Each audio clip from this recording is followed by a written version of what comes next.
네, 안녕하세요. 안녕하세요. 네, 반갑습니다. 이렇게 또 시험을 위해서 만나기는 했으나 여러분들의 얼굴을 보니까 저도 이제 저보다 젊잖아요. 지금 에너지를 받는 것 같아서 너무 좋고 개인적으로도 또 여러분 앞에 이렇게 설 수 있어서 너무 좋은 시간인 것 같아요. 그러니까 어차피 저희가 만난 거는 시험을 위해서 만났지만 여러분들이 공부를 해오신 분도 있고 또 이제 한번 해볼까 이렇게 생각하는 분들도 있는데 해보면 4년 동안 공부했던 것들이 확 뒤집히는 순간들이 있을 수 있어요. 그리고 이렇게 내가 받아들였더라면 학창시절이 훨씬 좋지 않았을까 그런 생각이 드는 것도 있어서 예를 들어서 이게 시험이 아니고 그냥 학습을 위해서 우리가 만난 거면 정말 순간순간 쾌락? 막 만족스러움, 희열 막 이런 걸 느낄 수가 있는데 목적이 그거가 아니다 보니까 거기에 맞춰갖고 나가기는 좀 힘들긴 한데 왜냐하면 저도 강의를 준비하면서 깜짝깜짝 놀라면서 느껴지는 새로운 것들, 그건 새로운 게 아니었어요. 분명히 있었던 건데 그때는 누가 알려주지 않아서 연결시키지 못했던 여러 건들이 이제 한꺼번에 우리가 큰 공부를 하게 된 거잖아요. 학기별로 공부하던 게 아니고 4년을 통틀어서 큰 그림을 그려야 되는 상황이 됐기 때문에 하다 보면 정말 영양학이 재밌었구나, 이거를 내가 취업이 된다면 이렇게 적용하면 되겠구나, 이런 것들을 느끼면서 갈 수 있을 것 같아요. 그리고 저기 앞에 화면에 보이시는 것처럼 기출문제들을 그냥 나오는 것을 풀어보진 않더라도 그 과목별로 보게 되면 문제를 내는 선생님들의 트렌드가 이렇게 가고 있구나 라는 거를 알게 된다면 여러분들이 계획하기가 좋지 않을까 싶어서 제가 이제 앞에 서두로 이렇게 얘기를 했고, 아무튼 이 영양학이라는 것은 아주 기본인 거죠. 그죠?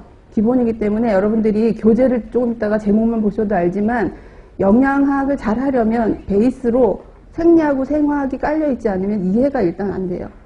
그래서 영양학을 딱 봐서 아주 수학 겉핥기식으로 공부를 하면 참 쉬운데 이게 왜 그래? 그러면 깊어지면 이제 우리는 황당해지는 거예요.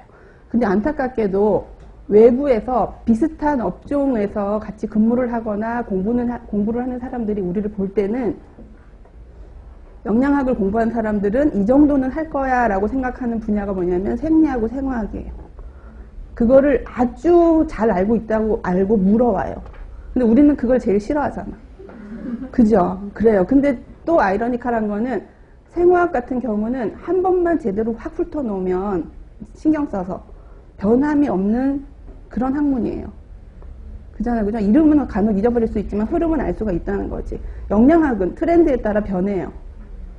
그전에 이게 중요할 때가 있고 저게 중요할 때가 있어서 우리가 이렇게 왔다 갔다 할 수가 있는데 생리생화학은 딱 정해진 곳에 우리가 들어가서 가지고 올 수만 있으면 되기 때문에 그거를 이제 시작하는 입장이니까 내가 한 4월 중순쯤만 됐다고 해도 좀 이런 얘기들이 좀 지루할 수가 있는데 할 때가 됐으니까, 우리가 시작할 때가 됐으니까 마음을 이제 다시 다잡고 시작을 하려고 그래요. 그래서 이제 교재 편성도 우리가 영양학을 딱 공부를 하면 제일 처음에 교재를 탁 피면 제일 앞에 제목이 주로 뭐예요? 우리 거 말고 다른 기타 출판사에서 나온 기본서들 제일 1번이 탄수화물이에요. 그죠? 그러면 탄수화물이라는 과목은 대사가 3분의 2예요. 탄수화물 대사만 다 하면 영양학의 대사의 3분의 1을 한 거예요. 그러니까 뭐냐면 탄수화물을 마음 잡고 가다가 대사가 나오면 놔버려. 그리고 딴 거 하다가 나 영양학 해야 되는데 그럼 또 탄수화물부터 들어가. 그리고 똑같은 지점에서 막 헤매다가 또 딴 것도 해야지 이렇게 되는 거예요. 근데 거기를 잘 넘어가야 되는데 저는 여러분들한테 그 도움을 주고 싶고 줄 수 있겠다라는 거죠. 필요하면 여러분들이 개인적으로든지 어떻게든지 저한테 물어주시면 아는 범위 내에서는 쉽게 이해할 수 있게끔 도와줄 겁니다.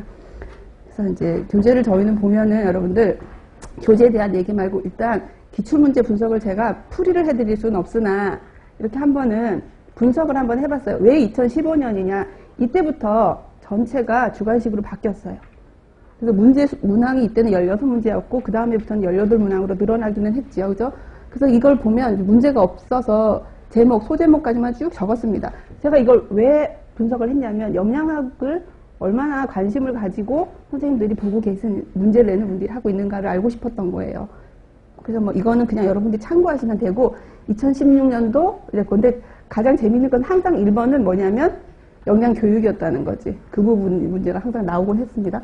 2017년도 이랬고 2018년도 그랬어요. 그럼 여기서 이제 앞쪽에 보면은 영양학과 관련된 여러분도 알다시피 중복된 게 많아요. 근데 이제 문제는 제가 여러분한테 강의했던 것들에서 한 번씩 접근했던 것들은 영양학이라고 했고, 예를 들어 식사요법이 조금 더 강하면 같이 썼기 때문에 중복된 건데, 이 시간에 언급됐던 것들을